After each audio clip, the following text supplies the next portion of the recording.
Well, good morning, everybody. Thank you for being here. We have a couple more members that are coming from conference that are going to file in, and we're eager to talk to you today about the Protecting Americans from Foreign Adversary Controlled Applications Act.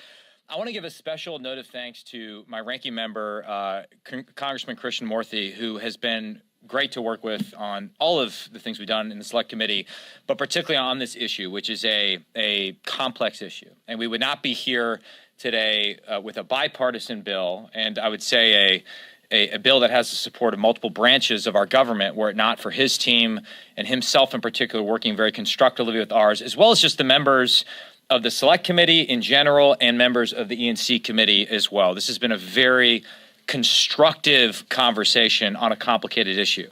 So we have now come together. We have 10 Democrats and 10 Republicans to introduce a bill that would prohibit TikTok from operating in the United States unless it severs its ties to ByteDance or any other entity controlled by the Chinese Communist Party. This is not a step that Republicans and Democrats are taking lightly. For months, we have studied this issue. We've listened to warnings from every major national security official in the Biden administration, the FBI director, most recently in front of our committee, the CIA director, the NSA director, the DNI, et cetera, and now is the time to act. And the message we've heard from them is that TikTok, under its current ownership structure, is a threat to U.S. national security. Before we open up the floor to questions and for other members to speak, I want to just quickly address Americans who might have some concern about this bill.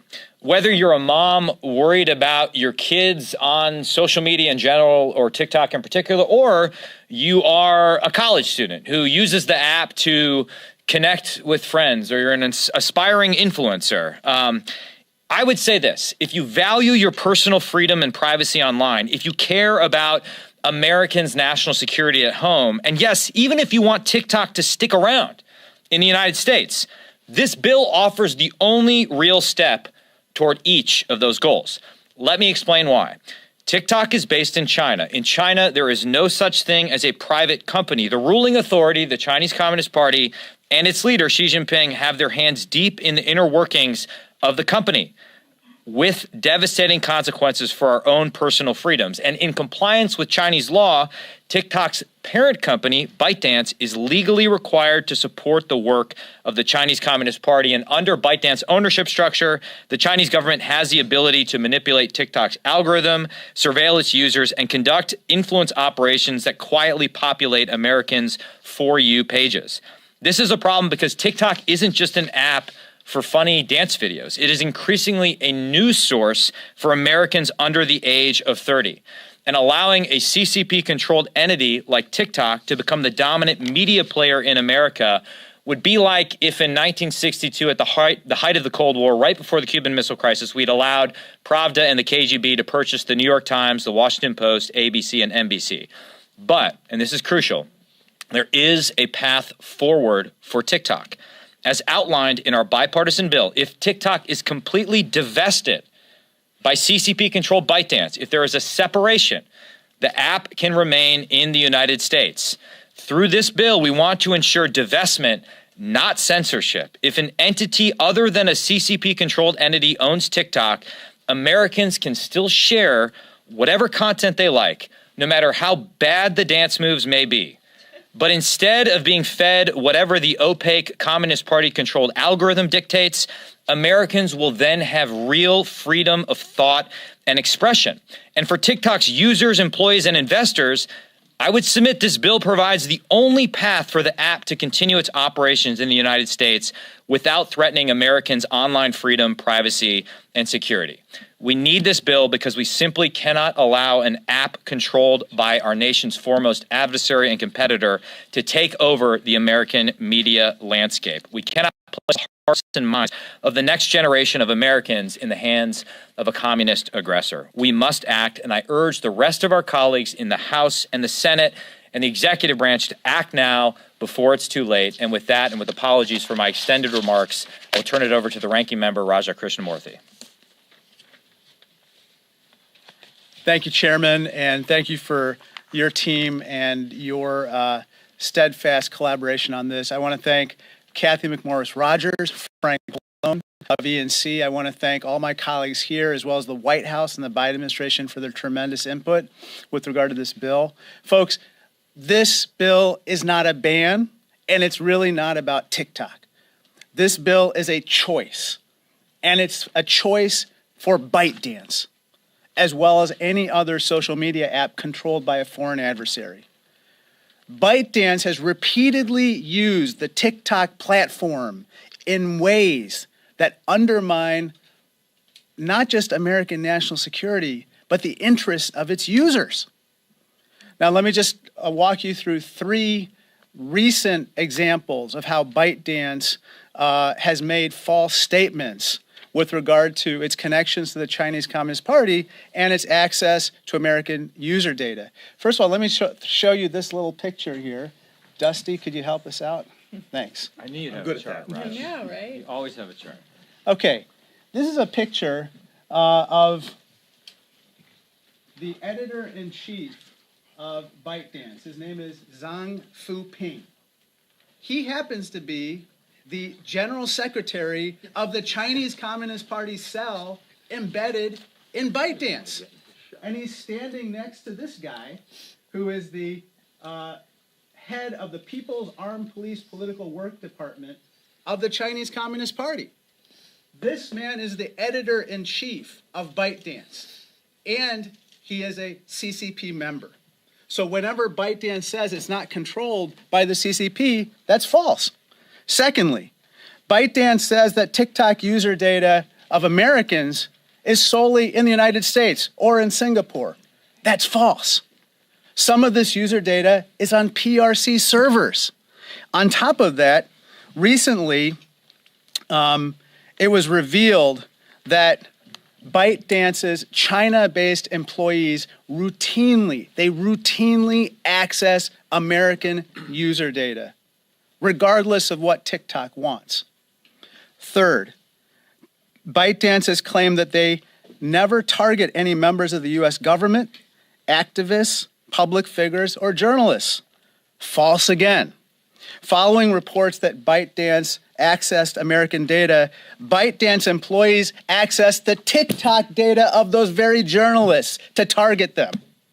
Can you believe that? Let me just repeat that. ByteDance used the location data of TikTok accounts owned by American journalists to target those very journalists who broke this story. So this bill, again, is not a ban, and it's not really about TikTok. It's a choice. We implore ByteDance to sell TikTok so that its American users can enjoy their dance videos, their bad lip sync, everything else that goes along with TikTok. We ask American users of TikTok to tell ByteDance to sell the platform. And this bill provides that way. Finally, I'll say this also envisions that there are other social media apps that we can't even think about today that might be controlled by a foreign adversary, whether it's in the metaverse or in the current universe, that one day some administration, it could be Republican, Democrat, who knows, what it anticipates or faces that could use this very authority in a way to protect Americans. Thank you. And now, Representative Vlada. Well, thank you very much. And, it hasn't been all that long ago when the TikTok CEO was here on Capitol Hill. He was meeting with all of us in our offices. And I asked him a really simple question at that time. Does ByteDance employees in China be able to access this information from American users with TikTok? Didn't get an answer. So when we had the committee hearing on Energy and Commerce, I asked the same question. Last year, I asked him again, do ByteDance employees in China, including its engineers, have access to American user data? Admitted in front of our committee that yes, the Chinese Communist Party has access to our user data. So this is, as you've already heard, this is a wake-up call and should alarm every single American, whether they're actively engaged on TikTok or not. In the months since this hearing, we've been doing our due diligence to gather the information and fully understand the national security risk posed by ByteDance. It has become clear from the classified briefings we've had, including witness testimonies, that TikTok presents a clear and present danger to our national security and to all American users on this app. And I'm proud to stand with my colleagues today, both Republicans and Democrats, and unveil our efforts to keep Americans safe from adversaries like Communist China. I'd also like to thank the chair and ranking member of the Select Committee on the CCP for their leadership on this. But let me again reiterate, this bill that we have before us and we've introduced is very simple. It incentivizes divestment of TikTok from the Chinese Communist Party, or TikTok will be prohibited here in the United States. It also establishes a narrow framework to protect the United States against future apps controlled by foreign adversaries, which is clearly spelled out in the bill, over covered companies, which is an important step to protect Americans and our national security. And I'm looking forward to bringing this bill forward in a markup on the Energy and Commerce Committee, which we're going to have on Thursday, so we can get this passed and sent to the floor for a vote before the House of Representatives. Thank you very much. Thank you. And now the pride of New Jersey, Representative Sherrill. That's not saying a lot. Ooh, wait a second. Wow. Ouch. Anti-Jersey not. That really was. Oh, sure. That was not. That was anti-New Jersey. Which Dakota are you from again? Thank you. Thank you. And how many people are there? Okay.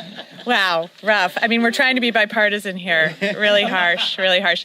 Wonderful to be here today, and I do really want to thank our chairman, Gallagher, and the ranking member, Krishnamoorthi. You know, when I was invited to be on the special committee, my first question was, is this going to be a serious committee, and are we going to really work hard together to actually solve some of our nation's tough problems? And I can tell you that I think this today is an example of just how we're all working to do that. I'm speaking to you today as a veteran, as a legislator, and as a mother of 4 school-age children. And I can tell you that when it comes to media apps like TikTok, we are failing our children, and we are failing our country. It's critical that Congress take action to address the national security threat posed by TikTok. I've heard far too many times that it's too popular or it's too big to tackle. You know, I'm sick and tired of hearing that argument when we know that the right thing to do for our country is to tackle this problem. Then we are going to come together and do it. Why in the hell would we allow a foreign adversary like the Chinese Communist Party, a regime actively committing genocide against its own people, a regime with views antithetical to our democratic values, to control a technology platform and key source of information that reaches half of the United States population? We know that the CCP requires all domestic companies, including ByteDance, to share data with Beijing and assist its national security services upon request under its 2017 intelligence law. That means Americans' data is always at risk of seizure by the CCP, and the content our kids view can be manipulated by CCP decree. We know that TikTok has continually censored anti-regime content, such as references to Tibet or Tiananmen Square. In New Jersey, TikTok has banned users who've spoken out about China's forced labor and horrific genocide of the Uyghur people. It's unacceptable, and that's exactly why we need to divest. All Americans deserve access to information and media platforms that are free from the influence of hostile foreign actors like the Chinese Communist Party. I hope the Energy and Commerce Committee will move quickly, and the Speaker will bring this bill up for a vote to protect our democracy, our national security, and most importantly, our children. Thank you. Thank you. Representative Roy. I thank the proud Congresswoman from New Jersey. But I'm glad to be here. I want to thank all my colleagues here, particularly my good friend from Wisconsin, for his work on this. And look, you see a fairly broad cross-section ideologically across the conference, because I think everybody here and many more in both of our conferences recognize the importance of addressing this issue. And a lot of people are going to say this is anti-technology, or they're going to say that this is somehow a specifically anti-TikTok piece of legislation. And as you've heard here, nothing could be further from the truth, right? This is about making sure our foreign adversaries cannot be targeting Americans, American citizens, our national security, and the well-being of our citizens. Now, importantly, I want to bring up one point that we've touched on, but that I do think matters, and I will bring it up in the context of TikTok. About a year ago, I'm a recovering college golfer, and I'd never been to Augusta National. Well, a colleague invited me to go with my son, who's 14, and we went, then 13. We went down to Augusta National. If you've never been to the Masters, what you might know is that you have to put all of these away. You're not allowed to take them onto the course. You're not allowed to take cameras. So it's like you're stepping back into 1995. There's nothing. So my son was observing, and my son is we're a no-device family. My son was looking around, and nobody was tweeting, and nobody was, taking selfies. Nobody was sitting there, texting to each other or posting stuff. Everybody was just talking. Everybody was just engaging. And he was like, wow, this is pretty cool. Yeah. I said, yeah, it is pretty cool. And here's the thing. This is purposeful, okay? Now, it's one thing when technology does that broadly, and we've got a bigger fight on that. But it's another thing when specifically, for example, according to a report, Teens and Mental Health, How Girls Really Feel About Social Media, nearly half who use TikTok say they feel addicted to the platform or use it more than intended, at least weekly. Among girls with moderate to severe depressive symptoms, roughly 7 in 10 who use TikTok say they come across problematic suicide-related content at least monthly.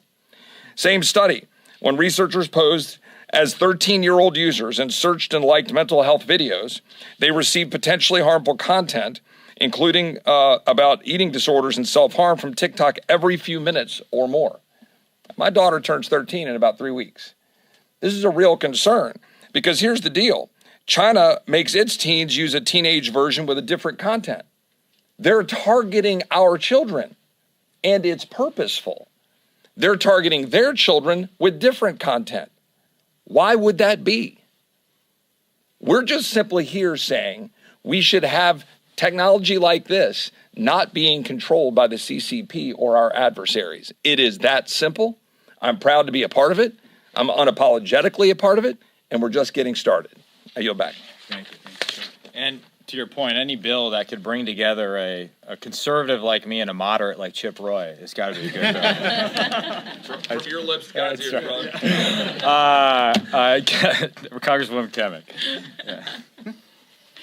What, no quips? No nothing? Yeah, it's a true Florida woman. Yeah. That's right. Go Gators, baby.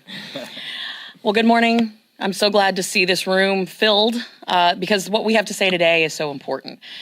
I want to make clear, as so many of my colleagues already have, that this legislation, it establishes a narrow framework to protect the United States and Americans against applications controlled by foreign adversaries.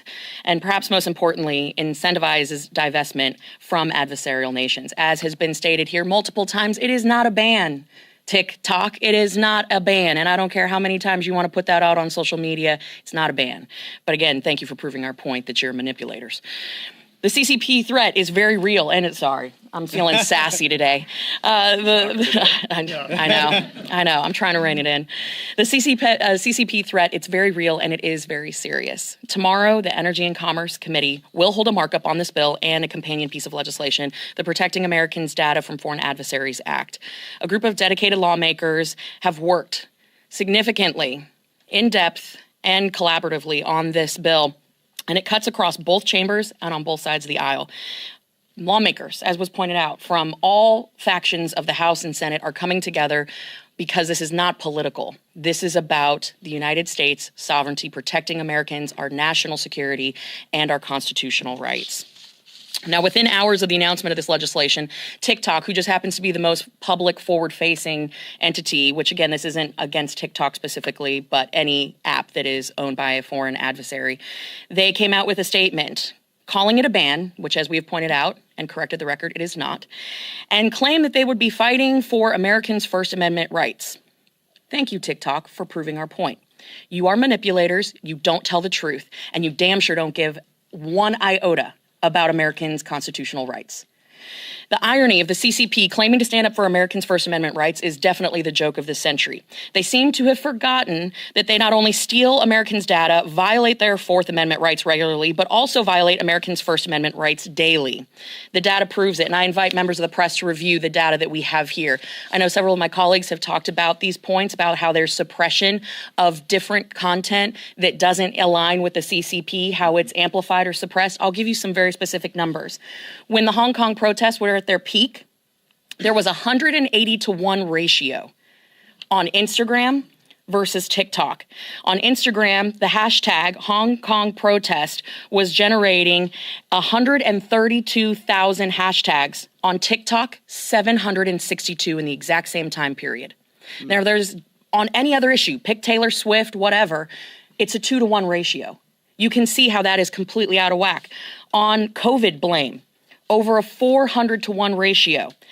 If you were to type in China virus, hashtag China virus, on Instagram, there were 79,353 on Instagram, 0 to be found on TikTok.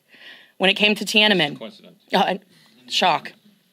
When it came to the hashtag Tiananmen or Tiananmen Square, on Instagram, you could find in the exact same time frame 74,334 hashtags stating Tiananmen Square.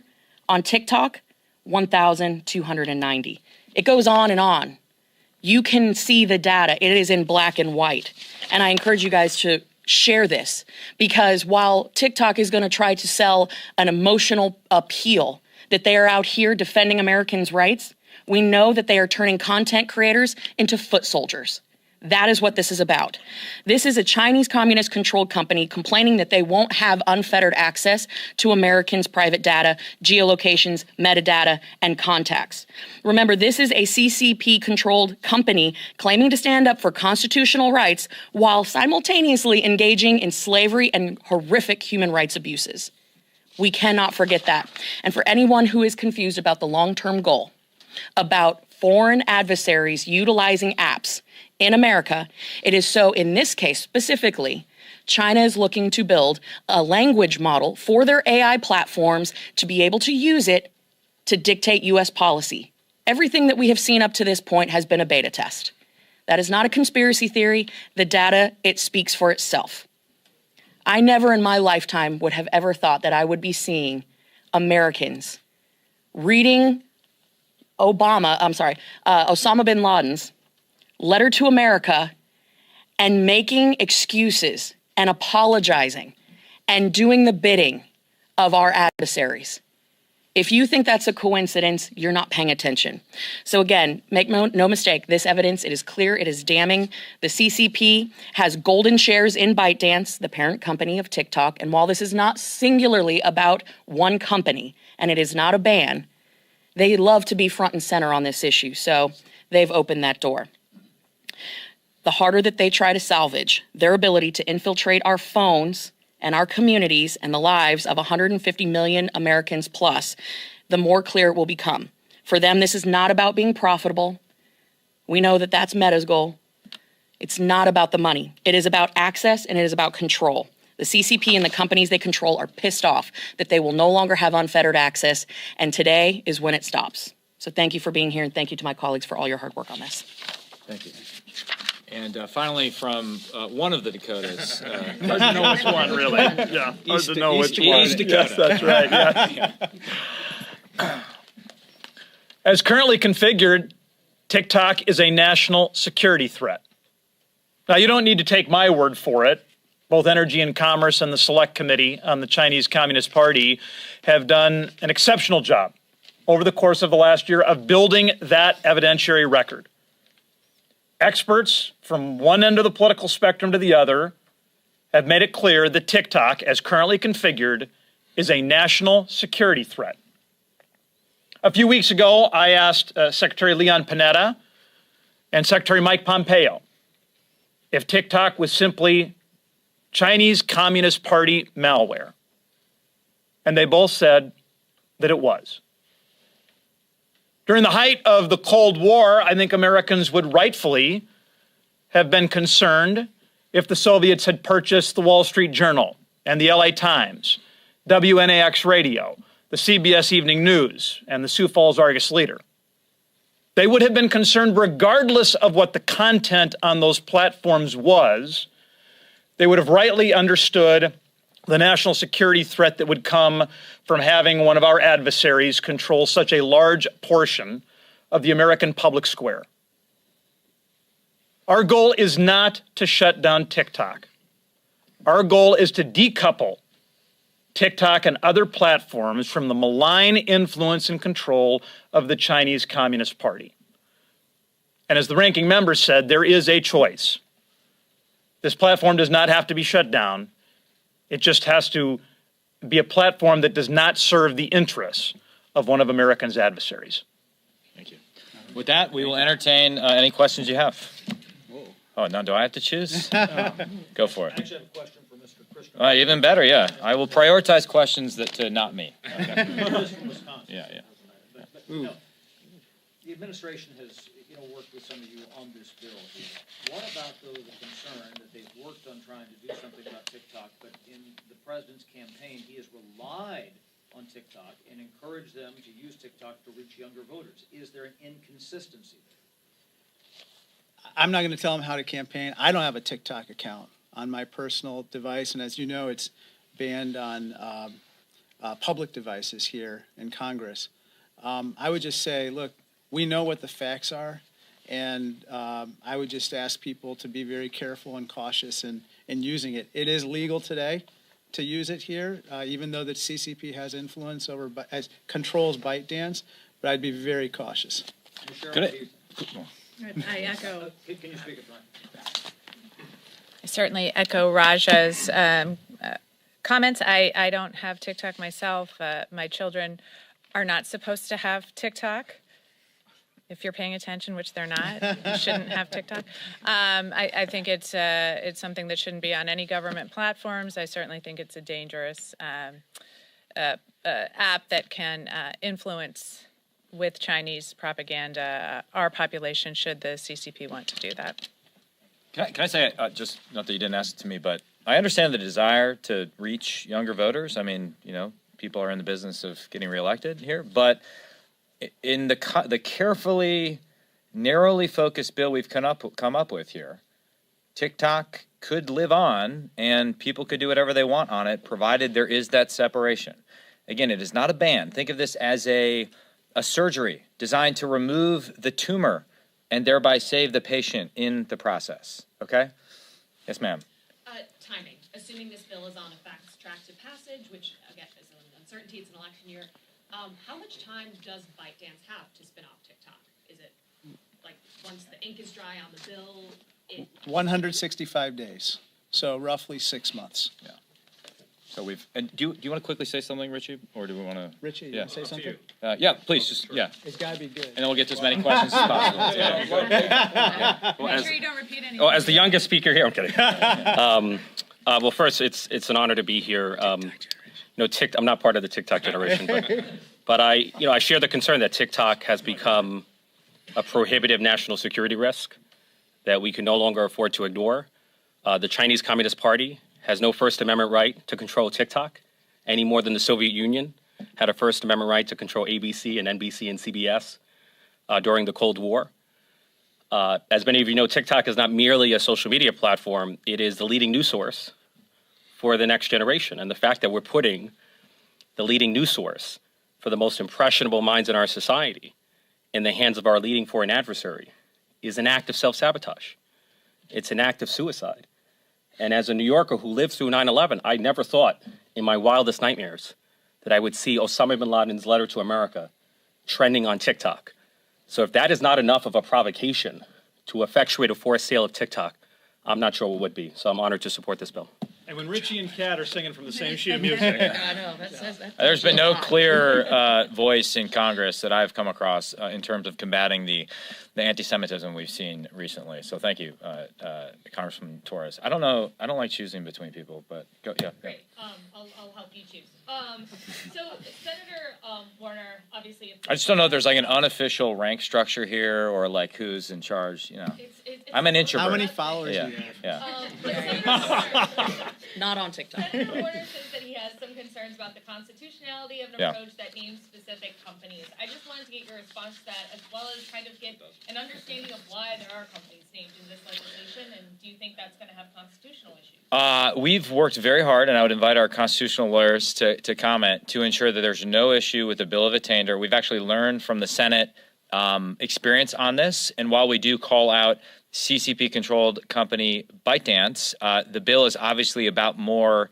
It creates a framework that is tied to foreign adversary control, a substantial ownership or operational control of a company. So I think it's fair to say that this is about that ownership structure and that framework, not about sort of going after a particular company. Now, that being said, based on the work we've done, the clear and present danger and the primary concern comes from ByteDance ownership of TikTok right now. And we've built up the evidence painstakingly over the course of the last 2 years to be able to make the case. If there were a future company to emerge that had that same level of concern, they would have to meet the very high bar we've established in this bill in order for there to be a divestiture contemplated. So I've had conversations with Senator Warner. I know he sees the threat clearly, and we're trying to move forward with a bill that sort of does the thing we want to do, which is address adversary ownership of an incredibly influential application while avoiding a massive grant of authority to the executive branch or a constitutional issue like a bill of attainder issue. I think we've threaded that needle. It has been the laborious work of a month of iterative feedback, but I invite any of my colleagues to comment. Yeah. Why do I have to go? You said you didn't want to take more witness. Yeah, Let me just add for 30 seconds. Mike answered that very well on the substance of this legislation and what we've done to try to avoid those concerns and to learn from it, and talking to Warner and so forth. But also, there's a lot of latitude when you're talking about national security for the executive branch. I mean, you go look in history and Eisenhower and back to Lincoln. I mean, when we've got foreign adversaries that are interfering with our national security interests, there's a lot of latitude under Article 2 for the President of the United States to do what's necessary to protect the citizens. So remember that as a starting place for the constitutional question. Then move to the point here, which what we're trying to do is make this not targeted at a company, but at the foreign ownership of any company and how it's related to the citizenry. Similar legislation gained momentum a year ago and then stalled. So why now? Why bring this up again? I think it's a few things. One, we've learned from that experience, and there was a lot of concern on the left and on the right. We've tried to understand it and not dismiss it, and I think it's improved our product. Raja and I had a previous bill that was kind of the intellectual foundation of this. So we've learned from the failure of that bill to move forward and taken in the concerns of the Committee of Jurisdiction as well, Energy and Commerce Committee. I also think, I'll just speak for myself here, there was a lot of member concern post-October 7th, specifically about the content on the platform that renewed interest in taking action. And so I think it was a combination of those two things that allowed us to get to the moment we're at today. And I'll just finally say, as someone who's now at the end of his congressional career, such as it exists, this is kind of how it's supposed to work, right? I mean, it's frustrating when things can't happen quickly, but really we've done this over the course of a year. We've had some hits, some misses. We've gotten a lot of feedback. There were times where I wanted the White House to move faster. I wanted my colleagues on the other side of the aisle to move faster.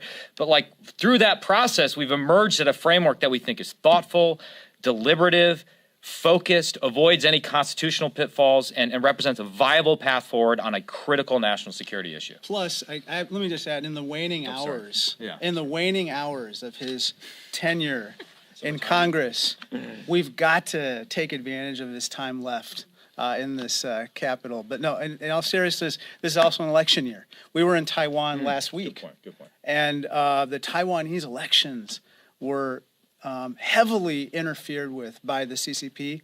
And what was the vehicle? TikTok. And all parties complained about this to us, all the different leadership. And so this is the year when I think half of the world's population is going to participate in an election. So we should not believe that other elections would not be affected similarly. They very well may be. And so it's only appropriate that we act. Right, thanks, everyone. That's all we have for today. Sorry. Thank you. All right. Thanks, Mark. Thanks. Thank you. All right. Hey, buddy.